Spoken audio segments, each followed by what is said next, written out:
Good afternoon, Mr. Ichikawa. I get to introduce my instructor today, Grandmaster Dennis Ichikawa, and under Chuck Norris and Pat Johnson.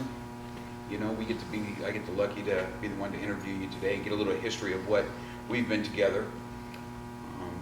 Ninth degree now, is that correct? Correct. Right, under Pat Johnson, got us a ninth degree black belt under you, for you. And so I have some questions. You know, I started with you, I think, back in 1983, I think then. And so we know the story how I got started with you with my little brother.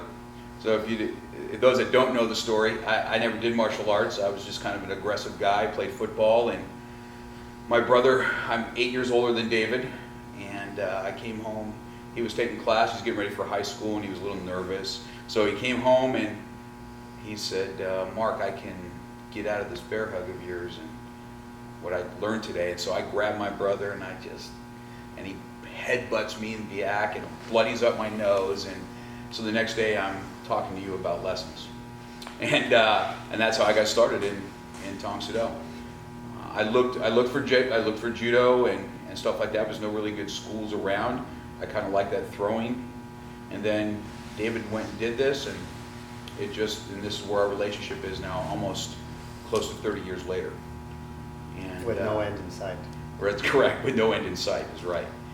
And so, you know, with that beginnings, you know, our schools, I guess, have evolved since then, right? So we have this, I think back when we were doing things back in our industry, early 80s, you know, it was grit, it was, the tough survived and the weak were out. Mm-hmm.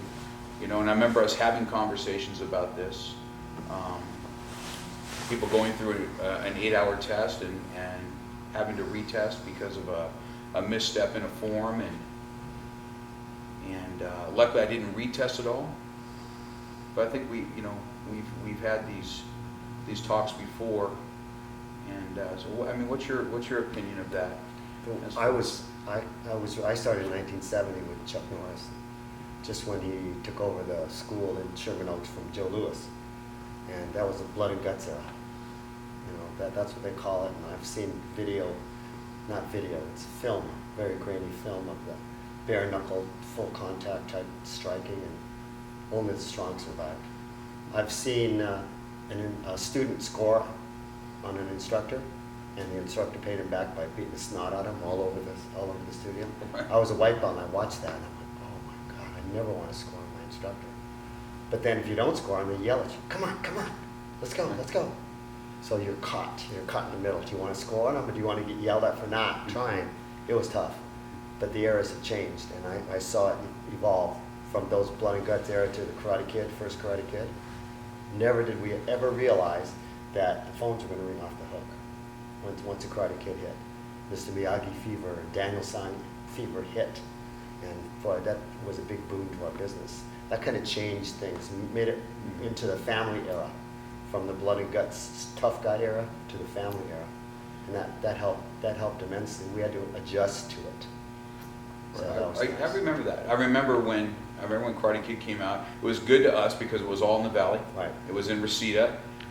We were in Tarzana. Mm-hmm. So seeing all the landscape was exactly what we know, including the golf, right. The miniature golf place where they had it, right. And then that evolved into what we know today. What was Chuck Norris like when you were testing red belt testing with Chuck Norris? What was that like? Chuck Norris was he was a figurehead. He would come in and test and then leave. So we didn't see him. He had different schools, so he didn't spend a lot of time in each school. In fact, he never really taught regular classes. He would guest instruct every now and then, but I remember how thrilled I was to take a Chuck Norris class.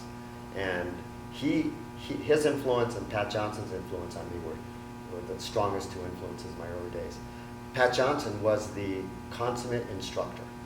Okay, you took a class from him and your head would be, you would understand the concepts that he taught. Okay, but you wouldn't be sweaty and have a good workout. Okay, because he'd teach so much thinking, and this is how we do it, and that's how we do it, and I patterned a lot of my teaching over that. And then Chuck Norris would come in, he wouldn't even look at you. He'd say, okay, everybody fighting stance. Oh yeah, and we do this, and we do that, and we do this, and you have to follow him. Get a partner.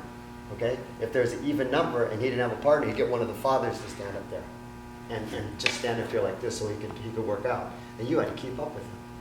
And a couple of times I stood right next to him, we were going in the same direction, and he kicks, I kick, so he kicked harder and I kicked harder. It was like dueling kicks, and everybody was trying to keep up with him. Hardest workouts I ever had were from Chuck Norris. So I patterned my teaching over both. I want to get my students in shape and fit, and then I want to be able to teach them things too. So I think when I started, and I say I got my black belt with you in 1987. So and when I got my black belt, you know, I had some really good lessons. Remember, I used to come during the day sometimes. I'd take lunch hour off, and I would go work, and then you would have me teach. And I don't know if I ever told you this story, but I learned a valuable lesson one time from you. And we had a blue belt. I wish I can recall his name, but he was autistic. I don't know if you remember this. Sometimes he was the only one that would show up for day class.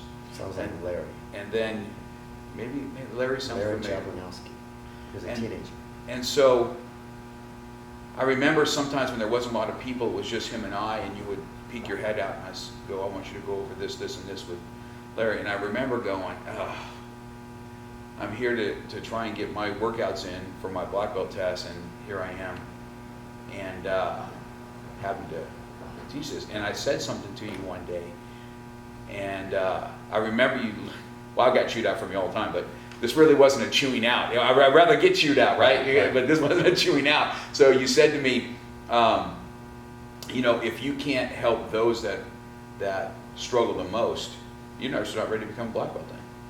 I remember that lesson like vividly, right? I remember leaving, going back to work, going, oh man, you know, and that changed me that day as far as instructing goes. You know, I was still a young black belt, but not knowing a lot of things to go with that. But I remember that lesson well. And then, I'm not sure if Larry got to go on, but I do remember changing my attitude and being able to be a part of his growth in Toxedo. And before then, so Mr. Chick, I don't think we had anybody that had a school, right? We had nobody that had schools. Terry McMeekin was the first one. Terry McMeekin first had Eagle Rock, right? And so then it was you. And then I opened. And so, I mean, did you think when I mean, I used to talk to you all the time saying, I want to have a school. This is my, you know, I used to be a machinist, and then I was a pool man. And remember, I was getting ready for my black belt, and I used to have all those sayings, right? No time to slack, 6 months to black. Right. And I remember seeing the black belt board, and I was number 100. I was your 100th black belt. And I remember seeing the board going, one of these days, I'm going to have 100 black belts. It's what I want to have. And I remember when I got my 100th black belt, because my next test now, in June 2016, we will give out number 500 is the next number out. Right. So I just remember those goals vividly.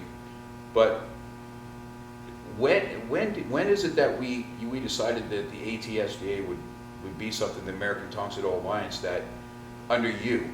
Because now we have, how many schools under us now? We have, well, Terry McMeekin would still have a school, right, because of Chris Bullock, right, and Jason Flame and Jacob Flame and Brandon Kemmer, Eric Rodriguez, right, myself. Yourself, would you consider Clay and Carson? Clay out in yes. Georgia. So we have Clay Pearson in Georgia, Carson Fortner in Georgia, also Cooler.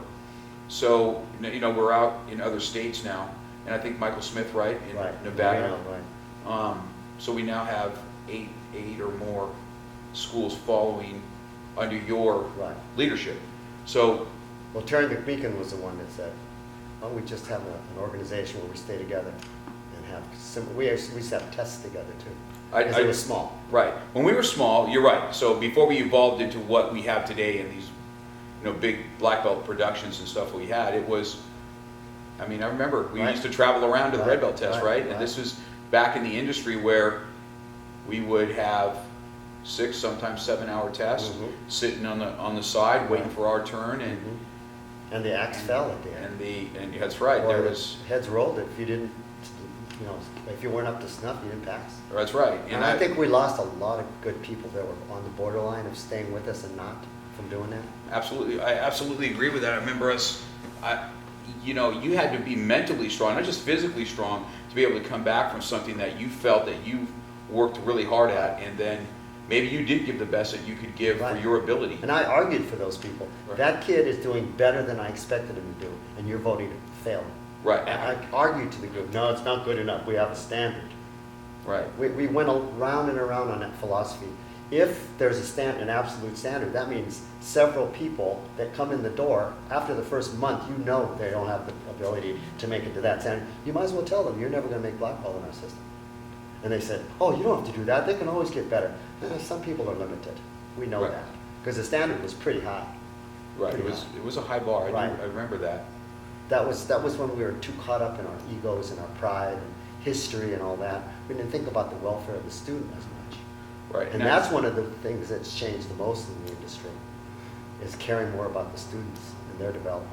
Right, and I think your leadership has helped with a lot of that. We had, I remember us going to the back room and we would vote, right? We would vote and say, okay, this many people is what we're going to Right. pass or fail, right? You're going to pass, you're going to fail. And then I remember as we evolved, then we started coming together as a school.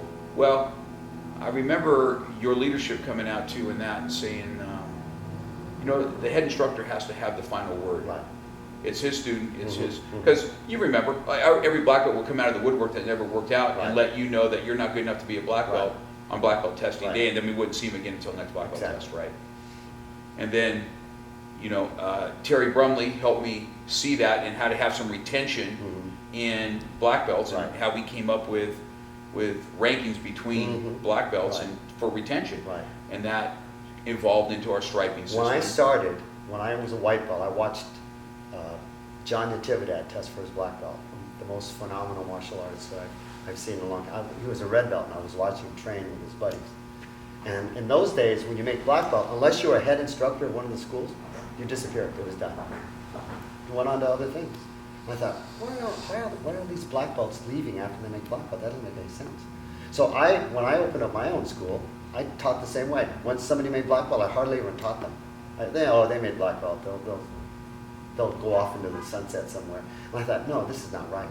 So I started teaching black belts. I started going out of my way to teach black belts higher forms, you know, more detail and whatever, as well as making them assistants. And from that day on, my black belt ranks grew like this. And I had to have special classes for black belts, as you do too. Mhm. And then I'm tougher now. My black belts and now my lower ranks, and they stick with it the longest. I have more black belts in my school than lower ranks. And that's correct. And I Right. think, and that's a testament to almost all of us. Jason Flame has a Right. good following, Right. black belts. Jacob Pooler has a good one. Even Clay, Mhm. all of them. So I remember that I think that's the best thing that we've done to help solidify our what we do. We broke from the traditional past, and we started teaching our students. Our black belts are the most loyal students we have. They've been with us a long. That's correct. We should give them the attention. And so in that, you know, in the final thing, where you helped, I think, the most is, I remember I came to you, you always let me, you knew I always felt that our system lacked in self-defense. You know, that I wanted to bring that to the table more realism in as far as self-defense goes. You let me go off and do some seminars. You never held me back from that. And I remember when I got my master's rank with my 4th degree, that's when I asked you, I'd like to go to Mr. Farbor's. I'd like to get a black belt in Hapkido. I picked Hapkido because I didn't want to learn another 23 forms. You know, it's not, that wasn't on my list. And then I got to see, and you got to see, right, this whole new way of black belt testings. And that's when I had my black belt test. And you remember, Mr. Farbor said, well, you're black belt testing, you got to bring Mr. Ichikawa in, you guys do something together. That's how the openness, you know, his leadership helped, your leadership helped. So around you, not putting a thumbnail on me saying, oh no, it's only Tong Soo Do, you can only do Tong Soo Do. You allowed me to branch out. Then he opened our eyes to see what we can have as far as that goes, and this is where the industry is taking us. So there is definitely a way to have high standards and good black belt tests that's a celebration. It's okay to celebrate, to get a black belt. That's okay. Without compromising the integrity of the That's art. correct. Right. And so I got my Hapkido black belt, and a lot of the schools now use what what I use from Mr. Farbor's is, that is my black belt curriculum at that time. So his curriculum that his black belts do, all the nunchuck forms #1 and the cane form and all that, and then you see this filter like a spider web throughout Right. our what we've done. And I think that's where the martial arts community, if there's anything to learn from our organization, Mr. Farber's organization, is that, you know, it's okay to come together. It's okay to share ideas. It's okay to be tough. Tough love is okay, but know how to have that soft side too. Yes, yes. You know, because That soft side is what's come today, what's evolved out of the old blood and guts era, because there was no soft side then. right. And there was no sharing ideas, unless it was sharing punches and kicks and beating each other up. That was only sharing ideas there were in those days. Now we learn from everybody. So in wrapping it up, so tell me, where's now that you're where you're at, where's your next level? You have over 1,000 black belts now. Where do you see us progressing as we end this today? We have to deal with today's scenario out there. It's different. We don't compete so much against the other martial arts studios. We compete against all the other things that kids can do and adults can do.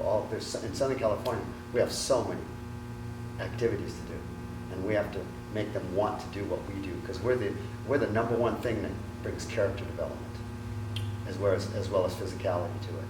Right, And that's I think that's what we got to go towards. As I get closer to retirement, my retirement's going to be, I'm not going to just be there as much, but my son is taking over mine, and he's very qualified martial arts to take over. Right. That's good. I see us going there. So. Right. Well, this was good, Mr. Ichikawa. So I always learn something from you. I enjoyed this, short time together. So look forward to what the future holds. Me too. I look forward to my test with you in June. Right. We'll do you proud, and I know you will. I'm looking and forward to it. I look forward to bigger and brighter things with your son and what the American Tom Show Alliance is going to have. All right. Thanks, sir.